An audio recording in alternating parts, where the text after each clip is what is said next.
right, guys, welcome back. It's been a long time coming. Squadcast revival season. We're looking forward to it. A lot of cool stuff happening. I'm Nathan Hogue, part of Dive Bomb, came over from Ducks Unlimited. Really excited to be here. We've got Cody and Ashur with us today. Why don't you guys go ahead and introduce yourselves? Let us know who you are. So yeah, Cody Stokes. I started Dive Bomb back in 2011 and started with Silhouette Decoys, and here we are today. It's just been a fun, awesome ride, and glad to be back to podcast. Yeah, it's been almost over 2 years. If we have past listeners here, you probably remember a couple years ago when we did the podcast. I don't remember how many episodes exactly, but yeah, I'm Ashur Tolliver, the former host of the Squadcast, Vice President, Marketing Director. Been in official capacity with Dive Bomb for, I guess, about 7 years now. Unofficially, probably coming up on about 10 now. But yeah, it's been a fun ride, and we're excited to see where this journey takes us. But we're excited to bring the podcast back, and as you guys can tell, it's quite different than last time. The sound quality is probably significantly better, and we got the cameras. We got visual. I think it's going to be great. Bowie back there, you guys can't see him, but he's the mastermind behind he hooked this stuff up. Like, look at all these cords. He's got the whole wires switchboard. It's all going on. Yeah. This is step up. Yeah. Welcome to the show. So, Ashur, do you want to talk quickly about what the viewers, what the listeners can expect from the podcast this season? Kind of like what's changing? Why did we take a break? What's there to look forward to from the podcast side of things? Just explain that a little bit to the viewers. Yeah, so we ran the podcast for a few years. Like I said, it was late July 2022. Our last episode, we did one on freelance waterfowl hunting basics and talking about, going out and how to, scout, read maps, knock on doors, get permission, stuff like that. And we said then that was going to be the last one for a while. We didn't put a timeline on that, but I talked to Cody and just told him as we were going into the busy season, we were growing really fast. It was too much. It was too much, and I just couldn't quite keep up with it on my own anymore. We had a lot of amazing guests during that time, the first run of the podcast.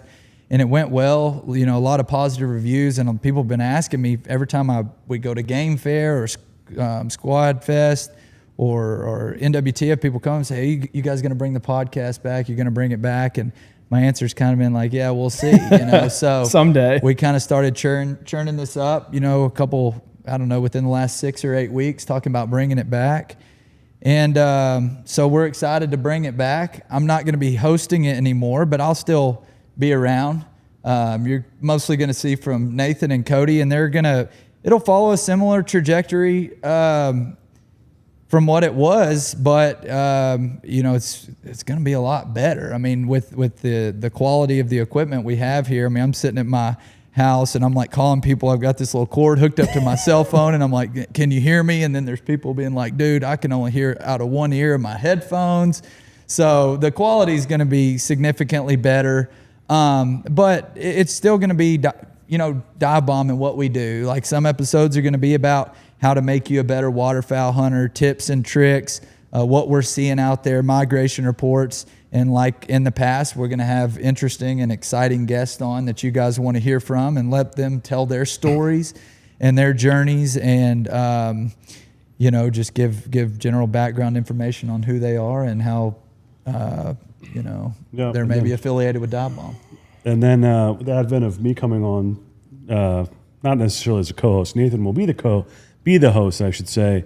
We'll give you insight into what's going on at Dive Bomb, some farm aspect of things. We've had that new release of HOMETURF lately that's been, I'd say, fairly popular, more popular than I had ever expected. I mean, I don't know how many people come up to me at SquadFest and say I really loved the video on HOMETURF with the content and land management side of things, so we'll include that. And then, there's a lot more to come. It's good. Ashur, did you pause the podcast? Was that before you had Jake and Jordan on board full time, or was that after you guys brought them on board? You guys, Jake and Jordan. I say you guys. I'm looking over there because Jake's sitting over there. They're on year 3 of travel with us. So Roughly the same time. I guess they would have been with us for a little bit. They would have come on in May? Yeah. April, May. So they would have been with us for a little bit. But we're kind of training them up and getting them up to speed with the program, and the podcast is as great as it was. It just wasn't at the top of the priority list going into the season. But now we've got the pieces and the people to be able to do this, and we're excited to bring it back, because I have no doubt it's going to be awesome. And what I think is really cool is seeing and hearing more from this guy. And I think that's why a lot of people like the HOMETURF series. Not that Cody's been hands off, or people don't know who Cody is, but they see a lot from the travel guys, the road crew. They see me a lot. I mean, people see me a lot over the years. They see me in the Facebook group and on Instagram all the time and stories, and they see Matt Judy and they see Jake and Jordan. They're behind the camera, but they don't see from Cody as much. And I think it's really cool. And I told Cody over text, I said, the fact you are so hands-on involved in everything that happens with Dive Bomb, and everybody, a lot of people know that, but a lot of people don't know how involved the owner, founder is in the day-to-day, everything that goes on with this company. And I think having him more involved in this when it comes to keeping people excited with just new product releases, product updates, what we're working on, what we've got up our sleeve, that's probably more exciting for me than anything. And then it'll help fill a void in the off season, when we have gaps. And I think that's why the HOMETURF series has done so good. Well, from my seat, it's I don't want to say who am I, but I've never really looked at myself as anyone of any importance. I mean, I love waterfowl hunting specifically, and then created this brand. I mean, Ashur's been along for this almost the entire ride of this thing. Gets huge credit for where this company has gone. But it's never really been about me being in the spotlight. I loved the waterfowl side, and then I really fell in love with the business side of thing, and then it's two passions come together. And I guess this season, it's really what I enjoy to do, this HOMETURF stuff. This is literally our home turf. It's less than an hour from my home. Come up here, have some fun, break some ground, make improvements, and then reap the benefits of it all. I mean, coming out here and hunting and shooting a limit is more valuable than going anywhere in the world and shooting a limit to me. I'd rather do it right here. I'm looking out over the cornfield right now, which is very cool. But that, and then sharing it with guests. I mean, allowing I mean, today, just as an example, was a blast. Yeah, the boys from Sumner are back there. We got a crowd in the back. 15, 20 guys up here. Sumner guys are here dropping off rip gut. Jake's here. Carter. I mean, all the guys from the shop went out teal hunting this morning. Picked up Nate on the way. We grilled. We made breakfast. We had smoked ribs. I'm a champion. Little Smokey's two-time champion. Yeah, you can say it. But yeah, it's all barbecue sauce on my shirt. Yeah, it's funny. Well, I think also the HOMETURF side of things has brought, from my point of view, has brought a new passion to you from the waterfowl side. It's kind of been able to build on, okay, wow, I'm super into waterfowl hunting. I love the aspect of that, but now being able to manage my own property is another layer of the cake. Yeah, well, this is the dream. I mean, I'm, getting out of college, worshiping Tony Vandemore, Fred Zink, all these guys. I mean, Jeff Foyles. I love Fallen Skies and the whole thing. Right. And then 7-8 years after I start this, I'm eating lunch with Jeff Foyles. I'm rubbing elbows with. Hell, the first property I bought in Sumner was from Tony Vandemore, which is like a lifelong idol. And here I am, a far cry from them, in my opinion. But I mean, speaking to people and having a video or series that's kind of parallel to with what they've got, and all the while the brand's humming in the background. So it's amazing. This is totally a dream come true. Yeah, I totally agree. Let's shift gears here a little bit. We've got a lot in the works with Dive Bomb. This year is really a banner year for us. So I'd love to hear your thoughts on kind of where Dive Bomb's going. I know we've got a lot in the hopper in terms of new products, a new facility, Squadcast or SquadFest 2025. I think there's a lot of cool stuff coming, so I think we should discuss that a little bit. So as far as facilities go, we signed a lease to move us into a much larger facility. We've kind of been split under two roofs. We've had the main facility that if you were at Squadcast 1, that's where it was hosted, but we literally blew the doors off of it, and we've done that as far as distribution and warehouse goes as well. So we've been under one roof, and then we actually enlisted a third-party logistics company. I would basically put them in the category of just third-party warehouse. So we basically rent by the square foot. And that's been great for us. It's allowed us to scale. It's allowed us to maintain cash flow. It's allowed us to basically come out of this COVID craziness where we've had this huge bubble in online retail sales. Right. Specifically in the outdoor world, golf, tennis, fishing, hunting, all those things exploded in COVID. And it's let things basically naturalize or mellow out. And now we've got a clear trajectory that we think of where we're headed as far as products and all that stuff, but mainly as far as what we need for warehouse space and fulfillment space. So we're moving. Everything's going to be under one roof at the beginning of 2025, and it's going to be spectacular. I mean, everything will run departmentally, seamlessly. I mean, operations, fulfillment, customer service, everything will be under one roof. Our marketing team predominantly has always been out of house, and typically they travel so much, and Ashur's got things so dialed that honestly, we talk, and you would be probably surprised how infrequent we talk, but we understand each other, which is beautiful. But when you go to the next warehouse, we will have a gigantic showroom. It'll be 6-7 times the size of our current showroom, which will be spectacular. We've got some guys enlisted for architecture. They're going to build some internal structures in the showroom. Big showroom, lots of products. And then the office space is also custom build out, so it'll be very cool to have all the guys working shoulder to shoulder for the most part right there under one roof. So yeah, as far as facility goes, 2025 is going to be a big year for us. And then as a company as a whole, when someone asks me what I focus on, it's obviously growth. And when I think of growth, I think of two things, and most everything typically follows behind this. And I don't mean that in any negative sense. It's marketing and new product development. So those are the two main heavy investors for us. So Ashur's side of marketing, we've got a new guy, Cody, who's here, and he's doing analysis and statistics and all sorts of crazy data crunching stuff that's going to take our budget and our content and hopefully propel us to the next level. And then our new product side, we've got Tommy, and then our white knight is Philly McGee. You got it. Who actually got lost on the way here. Got lost on the way here. Got the FJ stuck in a pile of gravel. I don't know how you do that. It wasn't a pile of gravel. He was turned horizontal on a steep hill and thought he was stuck. But can you reenact his pull on the crazy quail? Yeah. What's his shot call? So Phil does not shoot much, and I love Phil to death. He pulls up his gun and he mounts it and he says, "Safety off, ready, pull."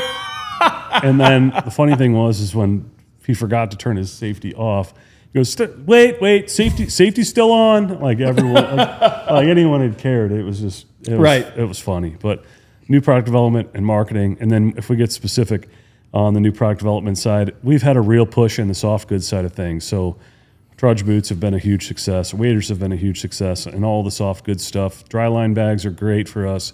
The quality, the daily application and strength of those products, along with the price, have gone a long ways. And then all the wearables, Airweight is arguably the best jacket I've ever worn, and that's unbiased, believe it or not.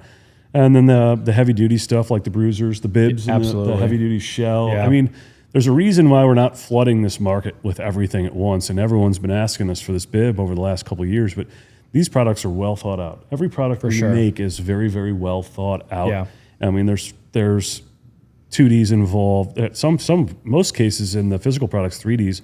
Starts with a 3D model, and it's shot over to 3D printing, and then it goes to 2D, and then it goes to prefab tooling, and then pre-production sampling, and then production sampling, and then we get production. And typically when we run something in production, the volume of those products is on the lower side. So when Ashur and I were running this stuff early on, we'd have what we thought was a sizable quantity, and we'd release the quantity and it'd sell out. And it was like, we just kind of shot ourselves in the foot because we didn't realize how much hype was behind this product. Right. Yeah. And people didn't believe that we had enough product to actually sell and sell out. So it's kind of a balancing act between how much do we order in the first go, what's our actual demand, and then how much do we want to actually invest, not to scare you off a first gen product because they're all really well vetted. Yeah. But you just learn so much by having 3,000 people touch it as compared to 10. Well, and that's totally true. You know, like we take almost all of our product, you know, comments and questions and all that stuff from the Facebook group and our consumers. And we really try to adjust the product based on what the consumer is needing. So we don't, you know, as much as we can test and do all those things, and we've got it in 20 people's hands, you know, as soon as you start bringing that product to market and start learning from these guys who, you know, may use it in some application that we never even thought of, we don't know. But one thing I was going to have you touch on a little bit longer was the bibs. Can you tell us a little bit more about the bibs? Like, what makes you excited about them? What's the cool features? Is there anything you can tell us before those release? The bibs are made from incredible membrane made from Toray, which they make everything from materials for socks to stealth jets. I mean, it's a Japanese materials company. We use Dermazax, which is our main membrane in that, and then it's 3-layer. Our waders are 4. 3 allows them to breathe better. So it's basically a sandwich membrane. They're tough. They're stretchable. They're seamed, hot seamed, welded seams. They've got basically the same G-loop system that's on our wader is basically on the shoulders for those. Super comfortable, tons of pockets. And then we've got this mannequin. It was a really, really expensive mannequin, and we actually have a 3D side of it. So there's a physical mannequin and there's a 3D side. And Bowie, the guy behind the camera right now, he and I took the last set of bibs, and we said, these look kind of dumpy. Like, these are awesome bibs, materials, specs, the whole thing. How do we make this look like something you could wear to a club? A club. A club? A club? I don't know. Club. That may be a stretch, but what I'm saying is, like, these are cool. The fit and contour of these bibs, is Bowie's nodding at me, is cool. Like, yeah. Well, yeah, I mean, they'll look run out and good. get birds look like you took a dump in your pants. You don't want a big Yeah. saggy butt in That's your right. bibs. No. You just don't want it. Yeah, so you know, and the shell came out last year, and the material lead times are really long on these. So, you know, we issue these orders 8 months, 12 months prior, and then by the time something releases, and we've hyped it up, and Ashur's team does such a great job, that the demand is completely blown out. So I'm afraid that when we get these bibs in, they're going to sell out really, really fast. So before we even get these bibs in, we're already going to be placing material orders for 2025. So Smart. we're going to heavily invest in all of this line. I mean, the decoy side's incredible, but this soft goods side of things, I mean, is just it's been a whole new territory for us because we've been in it for a while and we've kind of been consuming it slowly. But I really see that's where dive bomb is growing. Yeah. And then if you want me to bore you for like 2 or 3 more seconds, No, keep the going. decoy side of things, we were founded on silhouettes. Silhouettes were the backbone of the brand. The U upside down stake silhouette, I'm going to go ahead and claim it. I mean, Claim it. there was Claim it. there was an outlaw. There was Real geese. real geese Real with the geese, old wooden yep. stake. Neither of those utilized that U stake. And then there was one other guy in the industry that had what he dubbed an H stake, and it was literally a yard sign stake that he slid a decoy on. And I don't want to say we ran head to head, but I mean, he was the only other guy kind of around when I started. And slowly but surely, an option became our stake, and then here we go. We're 8, 9, 10 brands in, producing effectively what they think is the same thing. But if I get into the weeds and look at these products, specifically on the socks, and then the steel that's spec'd on our stuff, all this stuff, when you see these new products come out, there's just subtle things that these competitors miss that we've learned over the last 10, 12, 15 years. sure. I mean, the steel in the stake system and the silhouettes, the way that the sock stake is actually bonded with the injection molded handle. If you dissect some competitors that effectively copied ours verbatim, they've missed these subtle things that make a huge difference that we've seen fail in the field and that we've adapted. So when we talk about our basically improvement process system, or what we strive for, is a continuous improvement process. So perfection is, in my opinion, unattainable, but it's the process of continuous improvement that continually betters yourself to make a better product for everyone. Well, who aside buys it. from the decoys, what about the standard brown bag? The STB, standard brown bag, is the most mundane name for a product you could ever imagine, but it is the standard. It is. We were basically, it was a silhouette bag, it was whatever bag. But and everybody then before then was using the satchels with the holes in them. Yep. those are terrible. They were terrible. No structure. Steak stuck out the bottom. Just the bag standing upright and not having to hold it open like it's a flimsy garbage bag, trying to fill it up with leaves was such a game changer. And the foam inside of our bag is closed cell. It's not absorbing, and the whole style, all the straps, basically everywhere it was sewn together was a development of a field proven process. And then all of a sudden, here come all of these guys with bags that look just like ours. But I promise you, if you put me down in front of these bags, I could point out the differences in the bags. Really, really quick, Ashur, I want to ask Cody. So I think one thing that really interests me, and we're going off agenda really quick. One thing that interests me is your background in quality control. And I think that's something that a lot of people don't know about you. And so touch on that a little bit. Touch on like where you came from, what the background is in that. Because I know the quality control side of Dive Bomb is something that is not really shown to the public, but is a really heavy part of our business. Yeah, so that and the new product development side are like very, very under the radar. For sure. My background was in manufacturing. I worked for my father right out of college. I graduated on a Friday and I started working on a Monday. And it was basically, hey, here's your salary, which was nothing spectacular at the time. Here's my business. Apply yourself and fill in the gaps and improve where you can. And that was basically it. And honestly, the direction from my father was don't fuck it up. I mean, it was it. So it was not a lot of direction. No, it was a very stern, don't fuck it up. Don't fuck it up. And I piss and moan for however long I worked for him, but just a little segue, like it was the best thing that's ever happened to me. That tough love kind of piece, like don't fuck it up. There's a lot riding on this, anyway. But to focus on quality specifically, I've applied a lot of what I learned from his business to where we are today. And it's processes and controls and then equipment that tests it and calibration of all that stuff. And some of that's crazy, but I mean, on silhouettes, we have a glare meter. I mean, we push something to it and we measure the reflectivity of the product. And if it passes, it passes. We've got hardness measuring. We've got optical comparators for measuring distances like holes to holes. We've got something for stainless steel. So there's in the stainless steel world, there's a whole lot going on there. There's 301, 303, 304, and then what we spec everything to is 316. It's got the highest nickel content of all the stainless steels, unless you go to like 4 series and get crazy and all that stuff. But you can really tell the difference when you put it in within a saltwater atmosphere, right? Yeah. So when you go to our marsh seat and you see anything that looks shiny like metallic, that's not coated for a reason. It actually is coated, and it's passivation, and it's anti-rust coating that's done to citric acid on the stainless steel parts to prevent corrosion. And I'm really nerding out right now, but no, I think it's good. I think it's good. All of this stuff, like our decoy rigs, we do load ratings. We obviously test if a 4-ounce weight is marked for, and we sell it as a 4-ounce rig. What should it weigh? 4 ounces minimum. Yeah. Right. Because I guarantee the internet these days, I guarantee you there's been 24 people out there that go clip, put it on a scale, for sure, that want to blast us, for sure.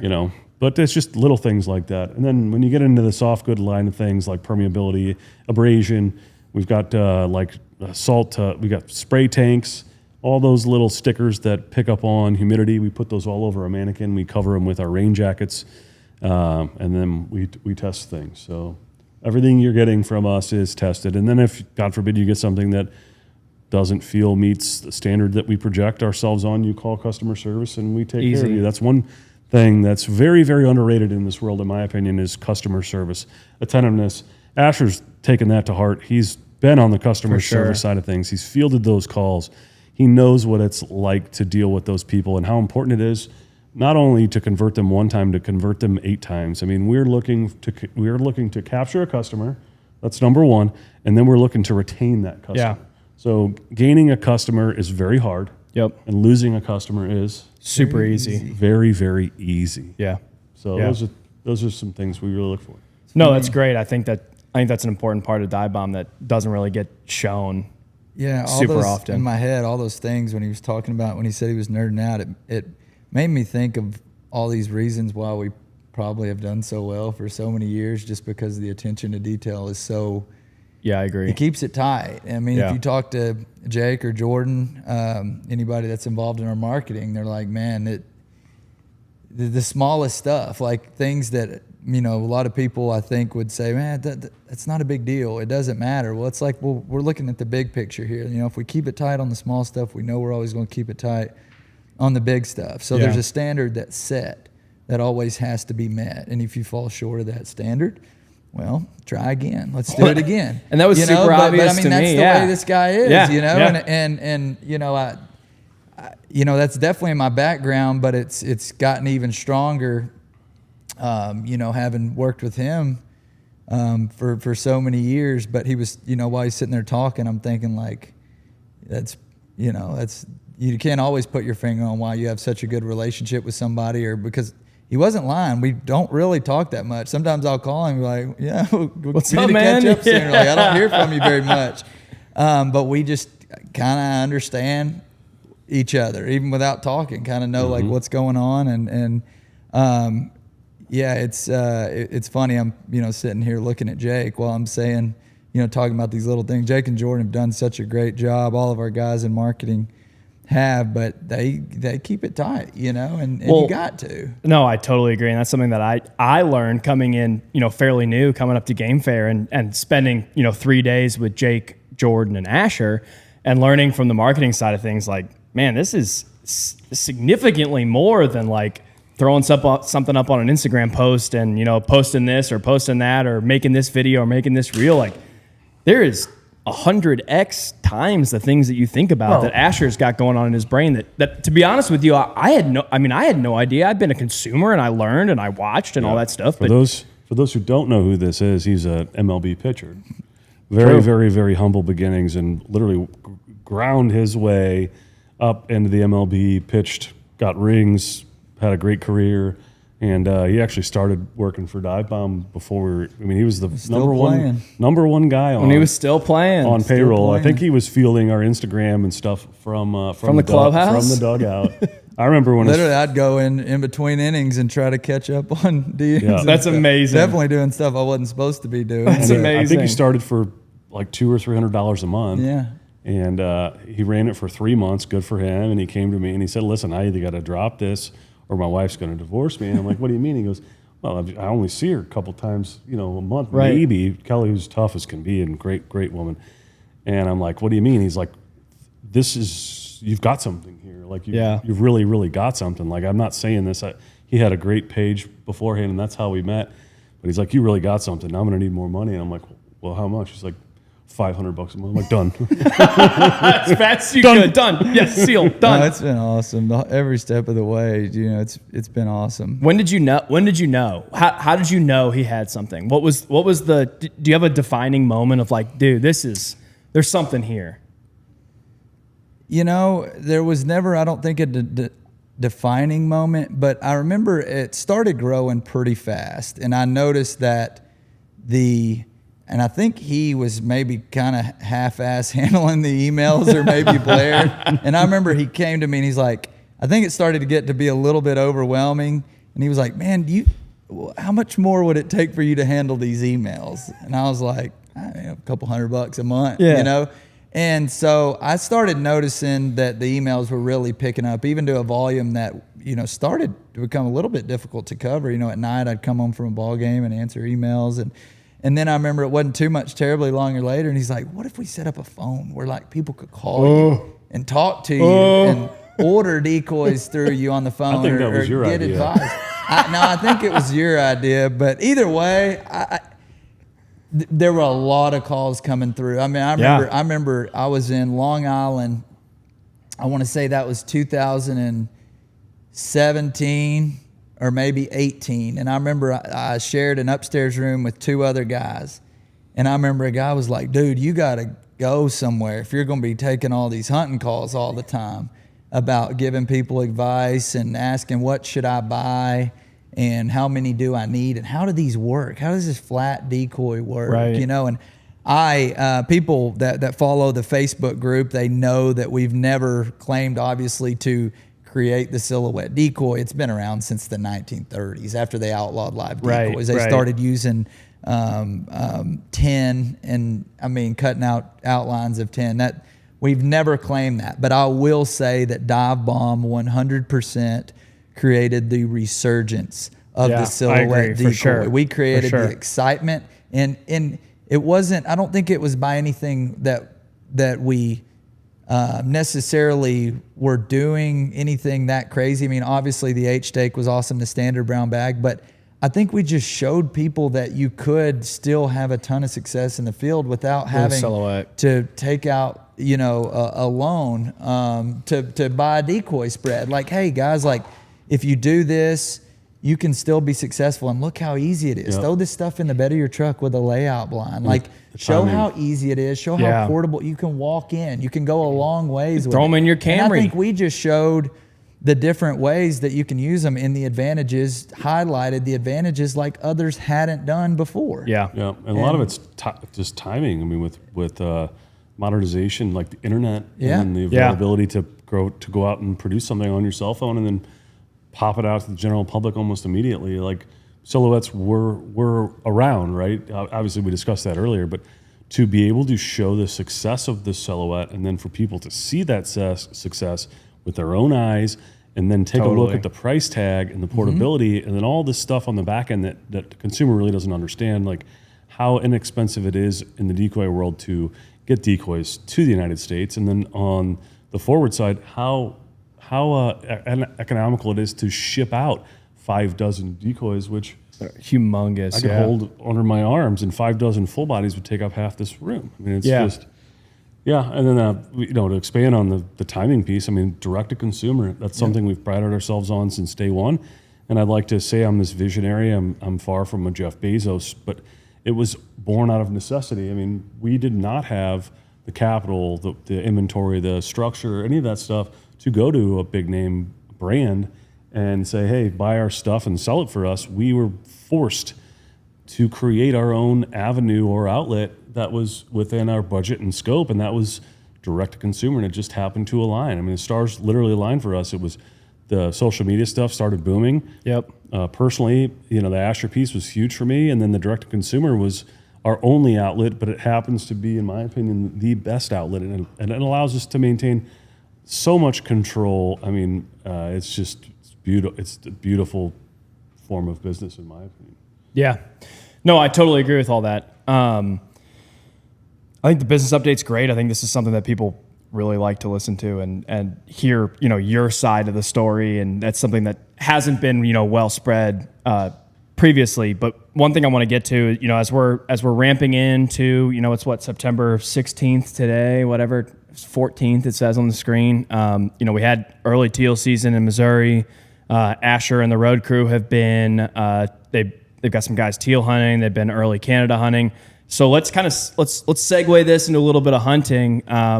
If Ashur wants to discuss a little bit about what he's seen so far. I know you've had some great hunts. I know you've had some hardships. So Ashur, why don't you tell us a little bit about what's been going on the road? What have you seen so far? It's still early, but what are the early signs? Yeah. Being perfectly honest, this has been one of the slower starts to a season that I think maybe we've ever had. Since I've started traveling? Were you expecting that?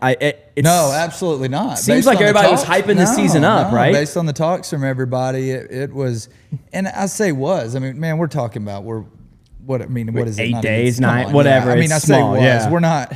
We ain't to the good stuff yet, Right. but we are off to a slower start than normal. Yeah.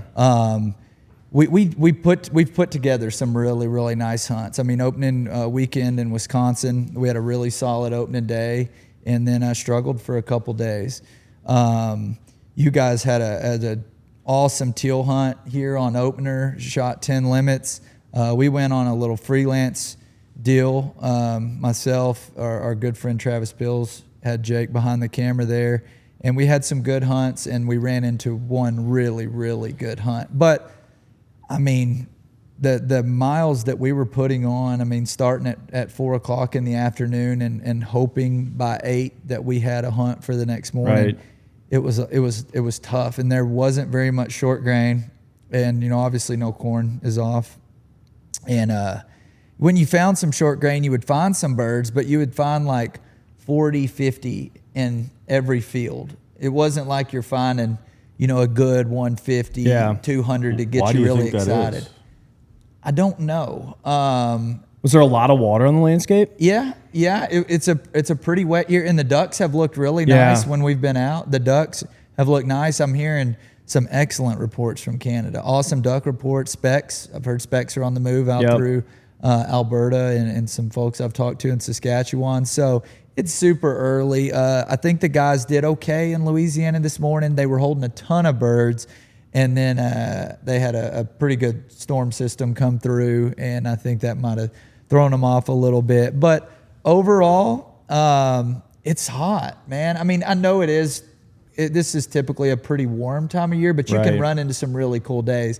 And it's been pretty much downright hot.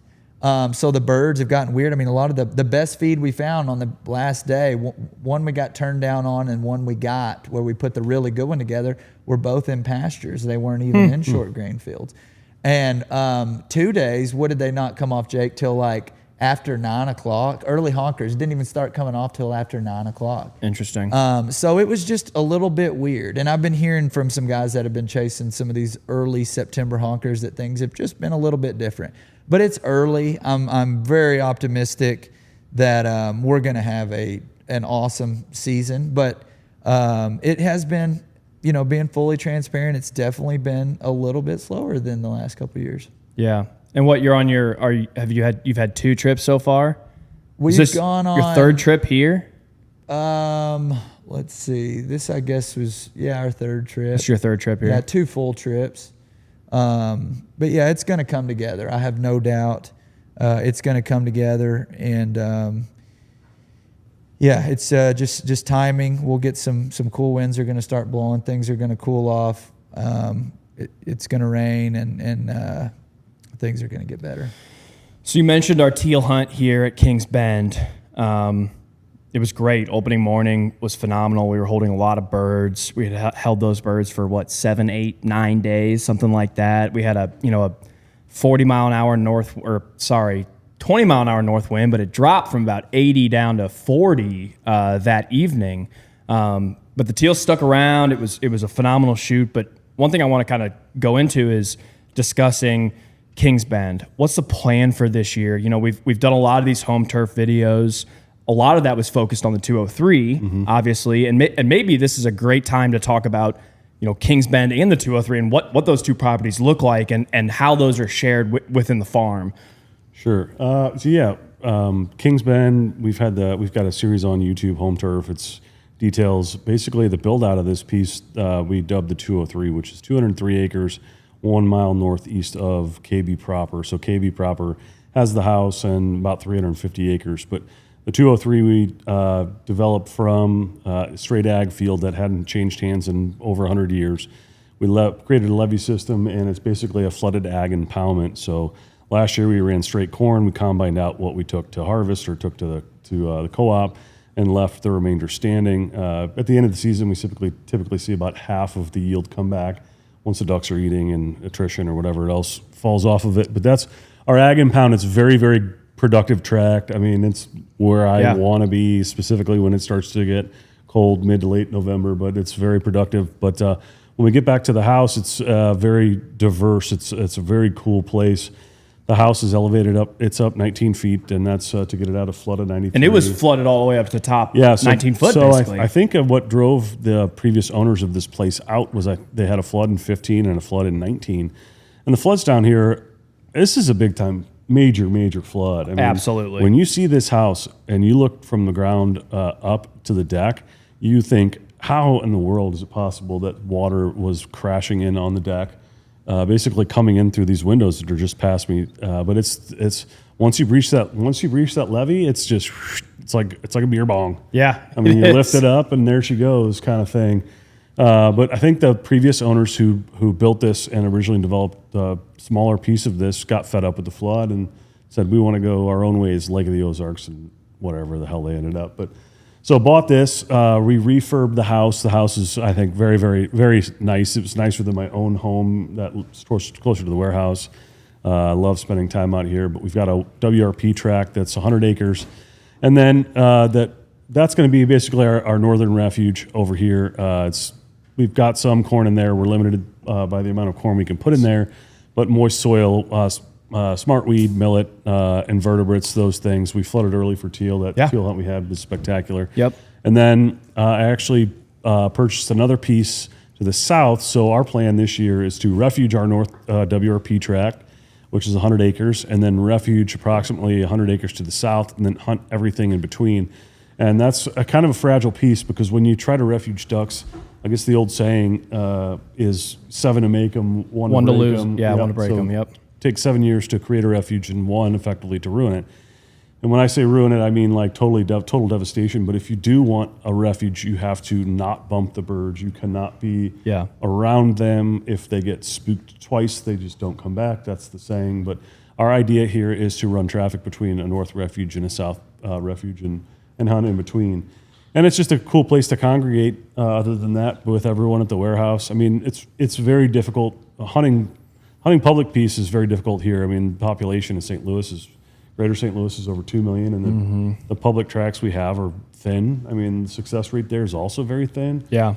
And a lot of this property, you know, I guess I'm guilty, is private land that's developed, and I'm blessed to be able to do that. And I know not everyone is, and a big piece of it is taking guys from the warehouse who work really hard all week long that love waterfowling, and it's a huge sacrifice for someone to come in and say, I love waterfowling, I want to be a part of Dive Bomb, but hey, listen, you're going to be sitting out. Your busiest time of the year is during waterfowl season, right? If you wanted to hunt all day, every day of season, you either need to be a fireman or you need to be a landscaper. I mean, go work in ag, do something like that. Yeah. So the idea of getting the employees and friends and family out here to take advantage of this, and then all the while create content such as the YouTube stuff, is just awesome. And then testing products and having Ashur and his crew come in, stay and create content. It's just I love it here. Yeah.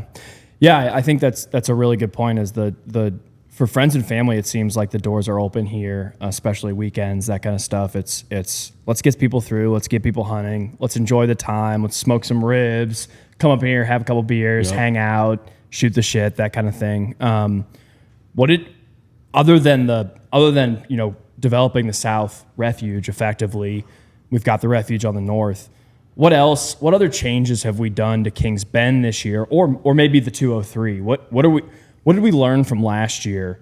Last year was our first time hunting, really the 203, obviously. What did we learn from that we're kind of bringing into next year? So 203 was literally a pancake. There was nothing there. We built all the infrastructure, put water on it, and the crucial thing, in my opinion, before you go dump, $20,000 or however many thousands of dollars it is for a pit, some of those prefab pits are like 35 plus K, which is just insane.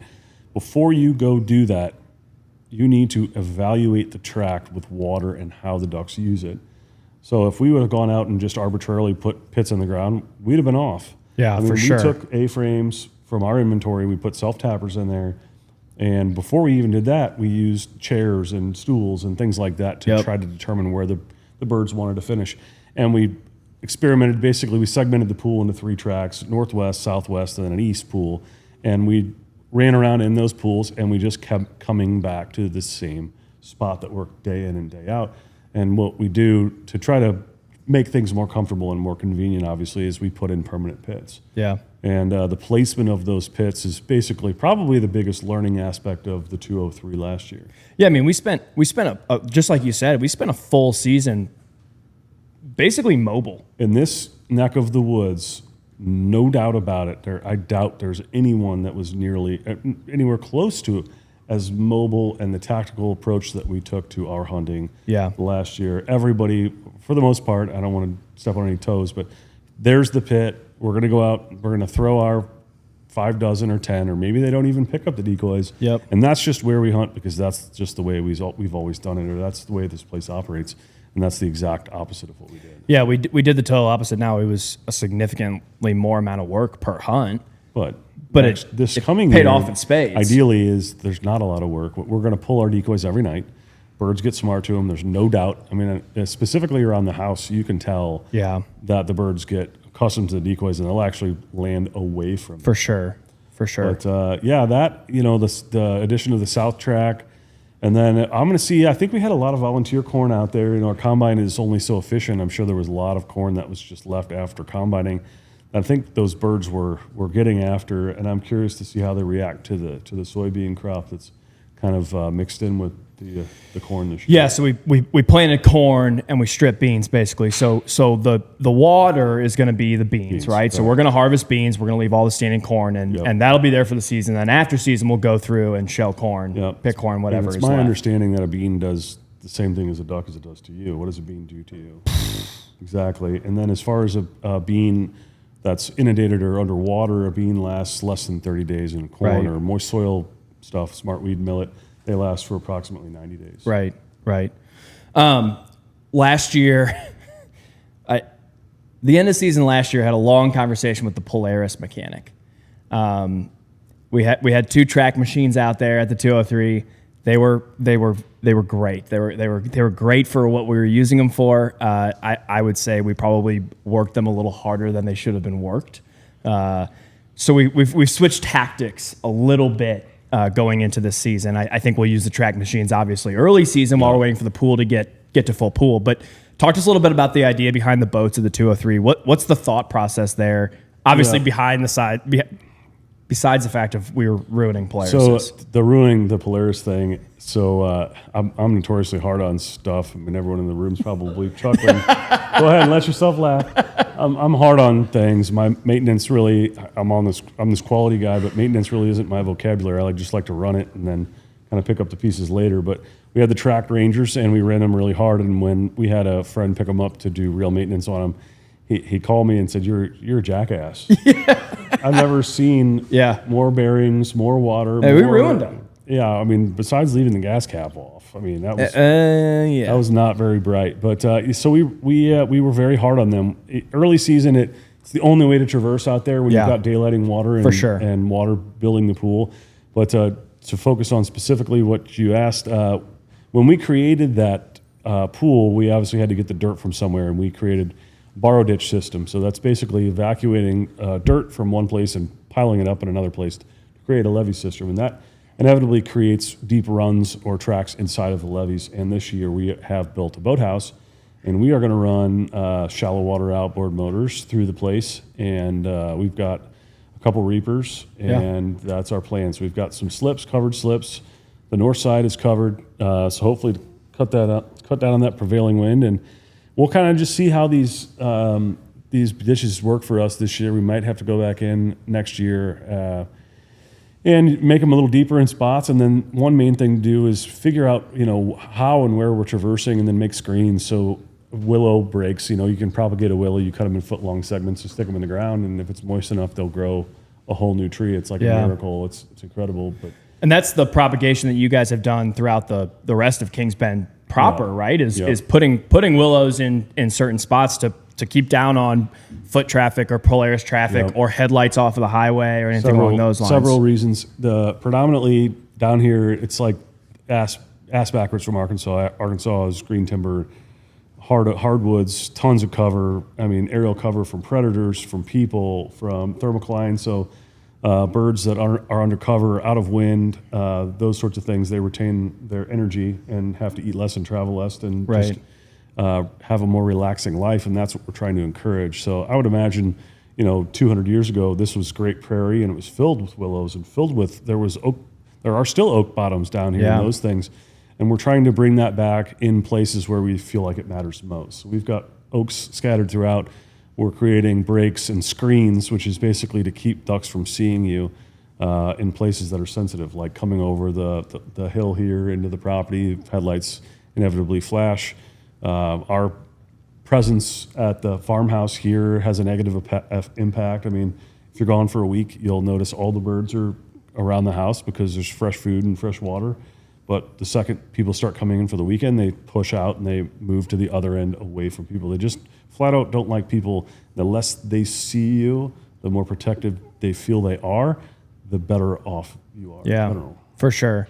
Ashur, I think there's obviously value in us being able to have Kings Bend Farm to hunt and enjoy and do all that stuff. But touching on the marketing side of things, value of Kings Bend to you obviously seems like it's past the hunting side of things. I mean, there's multiple times where you'll come up here and not even shoot anything or just do whatever you guys do. So talk a little bit about like obviously one of your favorite parts of Kings Bend is being able to hunt and enjoy and do all those things and hang out with the guys. But there's got to be a second aspect to you that there's value of this place for marketing.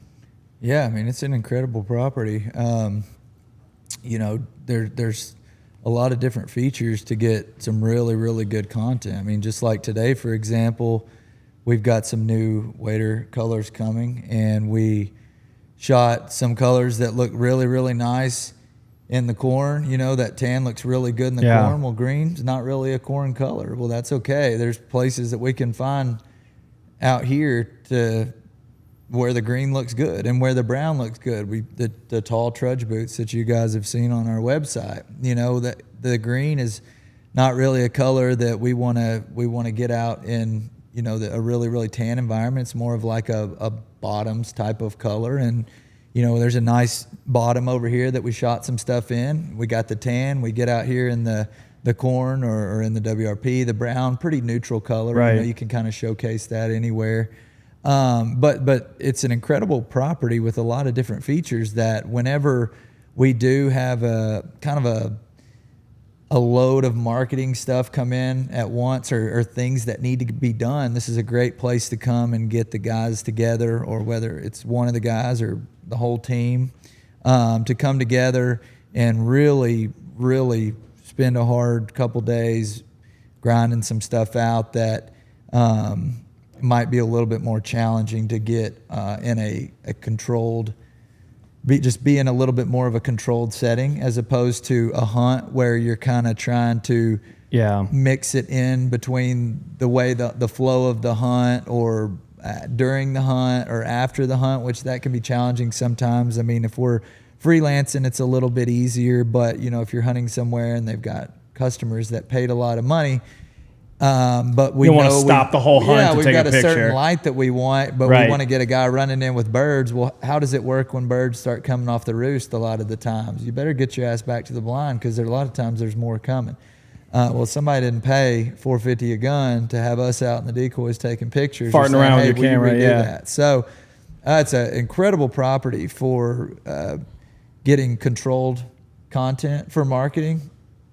And the people that we hunt with throughout the season are great. Like, they know the deal. They know we're professionals. We'll never interfere with the hunt. Right. We know when we can do stuff and when we can't.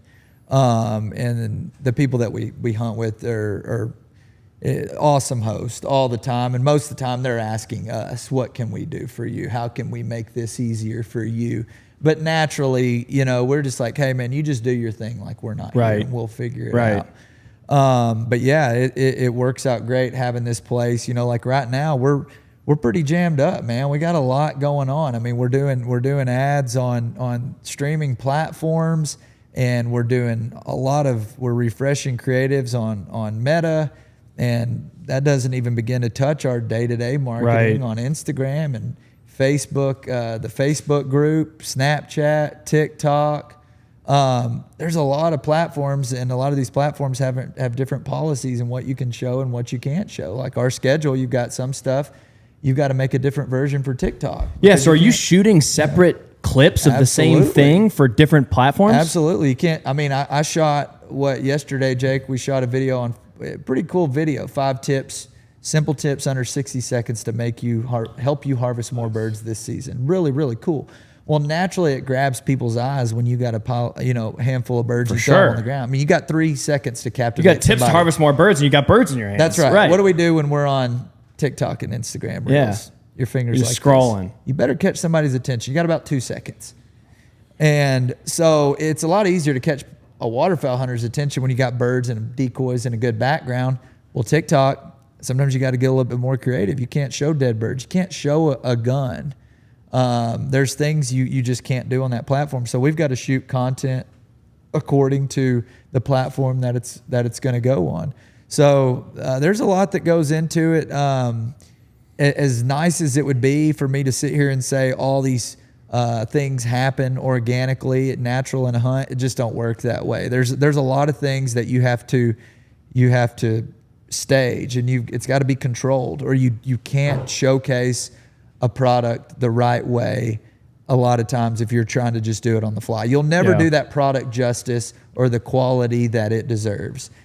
Now, can you do it sometimes? Does it work out sometimes where it's just like magic? Of course. For sure. It happens, but it's a lot easier to make those things happen when you've got a plan for how you're going to make it happen. And this is a great property to be able to do that. Yeah. To go back to the very original question. Yeah, for sure. I think it touches on the diversity of Kings Bend, which is something that's super special. You know, we're in a historic region in the Confluence here, and you know, historically it's been, you know, a row crop production place, and it's row crop farms, flooded corn, and that's kind of been the king. And so having something like Kings Bend that's, you know, diversified between moist soil, and you've got, you know, a creek that runs through it with some bottomlands in it, and you still have got your production ag and flooded ag fields. I think it adds to a, you know, there's some specialness to house, it. You know, the house for classic lifestyle stuff. You know, go out here on the porch, put your binoculars up, go hop on a side by side in a tractor, and your day-to-day clothes. I just can't help but think this guy is timber Arkansas through and through. And 100%. He sees this landscape, and it's just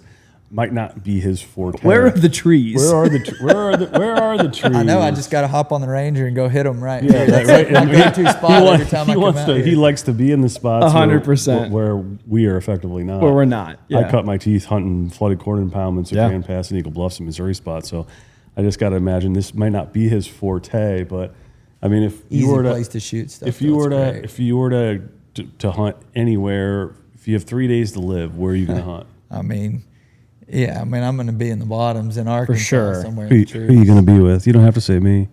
Huh? You don't have to say me. Oh, if only I'd be in the bottoms, but you'd be with me. Okay, fair. You'd be standing in the oak tree over from me. There you go. No business talk. You know what? I actually like talking business with you. Yeah. You know, people. I think that's where a lot of great things happen there. I try to stifle or muffle my business talk outside of business, but it's really enjoyable, like going to have a beer with or you, Nathan, or Ashur and I, when you talk about the business, and it's not because you have to, it's because you want to. You want to. It's a really cool thing. Yeah, for sure. As we kind of wrap this up, Ashur, touch on some cool stuff you've got. Do you have any cool trips? You know, I know everybody's super interested on where the hell you guys go. What are you shooting? What are you looking forward to? You know, we know Jake's interested in little geese. What excites you? Man, all the trips are cool. I'm a duck hunter. Yeah. You know, I'm a duck hunter. I had a blast yesterday. We rocked the big Canada geese. I mean, up close and personal. Layout blinds, super high wind, kept the decoys really, really tight. That's we awesome. We rarely do that, but when you get a 25-mile-an-hour wind and a ridiculous high, it's perfect. You just shoot them right in your face. And I had a blast doing that. But I'm a duck hunter. I mean, if it's got a green head on it, that's what I want to shoot. Yeah. But man, we got a lot of cool trips planned. Love shooting specs. I mean, the combo stuff in Alberta, like, come on, you kidding me? Like in the same field, you kill big geese, little geese, mallards, pintails, you know, maybe a widgeon, specs, snows, blues, whatever, you know, Rossies. And the volume of birds. It's just crazy. I mean, come on, you don't know. It's like you got your calls in your lantern. It's like, oh, what do I got your whale honker on? call, and then here comes some mallards. Oh my gosh, you know, 6-pack of specs. Here they come. You know, so that's just awesome. And not that I don't ever want to fast forward through anything, but September, you know, it's probably not my favorite month. Yeah. You know, because for the most part, you're chasing big, greasy, local Canada geese. Early geese. And that's just not, as an Arkansas guy, that's not really doesn't my scratch thing. the itch. No, but I love it. It's waterfowl hunting, and I love what I do. I love showcasing that with other people. Like, I loved making the video for like the tips. I loved getting with Jake and getting different shots, like scouting, and got on speakerphone on the Bluetooth and talking about stuff that's relatable to people that I know are going to be watching it. So I find love in other things other than just being worried about, we got to go shoot honkers today. Right. Well, I could, maybe it's not my favorite thing to do, but maybe I could help somebody that loves to shoot them, but maybe they need a little advice on how do you knock on somebody's door and ask for permission? Yeah, for sure. So you find other ways to fall in love with it. But as far as just getting down and dirty with it, you know, I'm a duck hunter,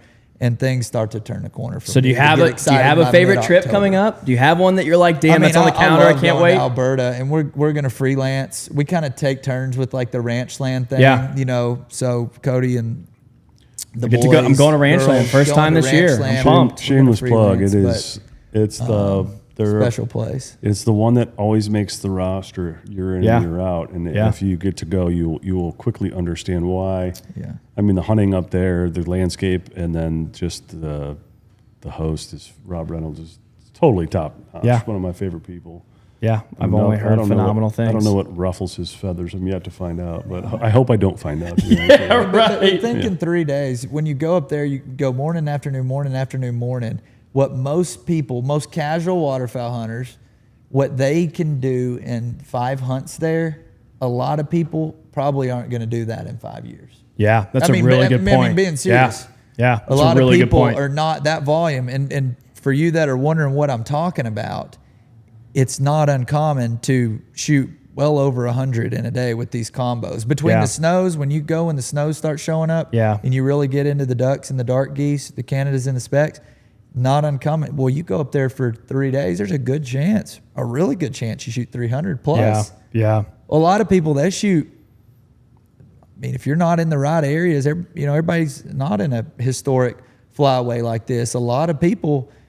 On weekends, or they only got Saturdays. A really good year could be 100 birds as a group. Yeah, for a lot of people, sure. And that's a good year for a lot. So what a lot of people can do in several years, you go somewhere like that, and they roll out the red carpet for you. And aside from the hunting, I mean the food, you come back to this just what is brown gravy? You know? I mean, it's literally great. molten sugar. Oh, man, it sounds amazing. Yeah, I'm looking forward to that freelance. I mean, we love our guys, Eastern View, Bryce Collins. I mean, the guys fish with him. We're on like year 5 with Bryce. Just a great guy, loyal. David up at St. Lawrence and that crew. I mean, are there any better? That's a hardcore crew. Are that's there a good any crew. better big Canada goose killers than those guys? No disrespect toward anybody, but the squad that they've got there in that area, I mean, come on, like it's ridiculous. But to go up to Canada, we're going to go see Ben Fouillon in South Dakota. That'll be great. I mean, we're going to go see our guy Tony at Habitat Flats. We got a couple trips. I've actually never hunted. Yeah, you've got some Kings Bend trips. I don't know that this morning would actually count as a hunt. I've actually never hunted here. I've never hunted at the 203. And we've got a couple trips on the schedule. You got some prime dates. So that's going to be a blast. We got some freelance locations that we don't typically disclose. And that Judy piece. Yeah, Judy. We go see Judy, our guy Troy Pointer. I mean, I got one of the funniest stories ever. I hope this doesn't upset Troy, but we were talking about bands, and Troy loves bands, and he's got a lot of them. I mean, this guy, he's an absolute sniper on these open boats out on Lake St. Clair. The guy does not miss, diver ripping across the water at Mach 10, and the guy is lethal. But this dude's mad at him. I mean, every single day, and he loves him some bands. I mean, who doesn't? But Troy, he's like next level, dude. I mean, this dude is the definition of, this dude is a killer. I mean, he's mad at him. He's a waterfowl killer. Jake, I don't want to mess this quote up about the leg bands, but what did he say that one day? Did I ask him if he had a girlfriend or something? And I think he said no, but I have 129 leg bands or something like that. I mean, it was like unbelievable. And I probably missed on that number. It was probably more than that. But that's amazing. I mean, I was like, this guy, he's awesome. He's got it figured out. So to go see Troy on St. Clair, you know, I don't want to miss anybody. I'm trying to look at my schedule here, but everybody we hunt with, it's safe to say you've got a lot of they're so accommodating. Everybody's spots. so cool. What are your plans, Nathan? Yeah. So, man, I'm here at Kings Bend for the majority of the season. I'm going to be hosting a bunch of people here with you, which will be a blast.